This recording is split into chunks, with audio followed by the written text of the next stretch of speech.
This is Ian from Lean Media, and if you've sold on Amazon for any length of time, you know that sometimes Amazon makes mistakes at its shipping receiving centers, at fulfillment centers. This is going to show you how to get back some of the money that you've lost from Amazon miscounting inbound shipments and some kind of best practices for managing the whole process. If this video helps, please take a moment to like it and follow me, and let's get started. So right now what we're looking at is the Amazon Seller Central shipping queue for my account. I have a similar queue in another Amazon program that I use called Amazon Advantage. And what I've found is probably about 10% of the shipments are miscounted in some way. And when I say miscounted, I mean seriously miscounted, not just missing one or two items, or they counted 51 but only received 50 or whatever. It's something like I've sent them hundreds of units, and then maybe half of them are missing, or even more than that. So this is what I recommend that you do. First of all, if you have an Amazon Seller Central account or an Amazon Advantage account, Amazon Vendor Central, you really need to take a look at your shipping queue every once in a while. And this is what I'm looking for. Look at the units expected column. Amazon Advantage, it's set up in a different way, but basically the idea is the same. They're expecting this number of units, 80 units, and they've received 0 so far.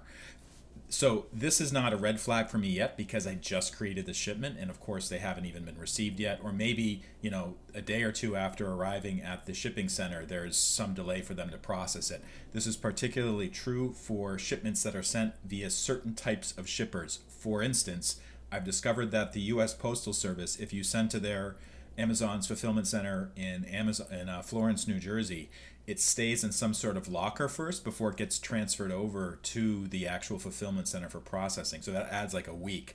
But UPS shipments are usually processed faster. So what I do is I go through these particular units expected and units located, and I look for discrepancies. So for instance, here's one where I sent in 68 and they received exactly 68. That's fine. 70, 70, that's fine. 80, 77, so 3 units are missing. I'm not going to kick up a stink about that. However, if we go down, I see one here, 400 units expected, but they only got 353. So something is wrong there.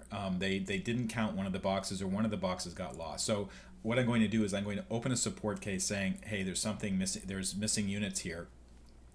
When you do open something like this in their case support system, you have to supply documentation proving that you actually sent it in, and that shouldn't be a problem if you have shipping labels, and you can basically check the boxes and take a look at the UPS tracking or the shipping center tracking just to prove that they've been delivered. So that's one thing you should be looking out for. The other thing that I do when I let's say that I'm going through my shipping queue and I see that there's a discrepancy like this. So immediately what I'm going to do is I'm going to check to make sure that they actually received the items in question. So I'm going to take in this particular case we had eight cartons. So I'm gonna check every single one of those cartons. Usually there's a master shipping number, and I'll see if everything was delivered. If that's the case, then I'm going to open up a case using a template. This is a template that I use for another Amazon program. It's a very similar program, and basically you can see PO XXXX shipped XXX units. Amazon says late closed XXXX. So basically, as you can imagine, what I'm doing is I'm switching out XXXX with the number of units that are missing. This is the PO for Amazon Advantage.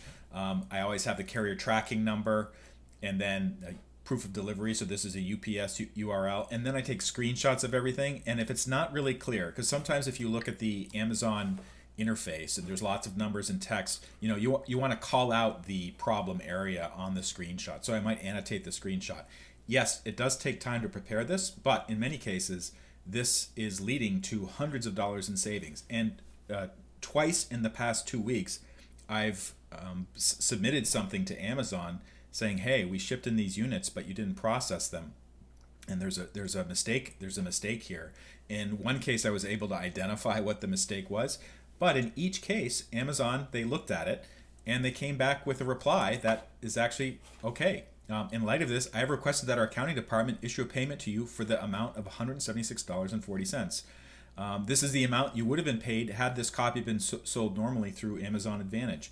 I had a similar one, actually a bigger one for the same program that was like recovered $950 or something like that. So it took a long time. That one in particular, for some reason, maybe 7 or 8 different agents were looking at it and saying we're waiting for a response from the relevant department. Finally, they put it through, and I'm getting money back. And I'm a legitimate seller. I send in my stuff. I follow all the rules. I label the boxes properly, or my supplier does.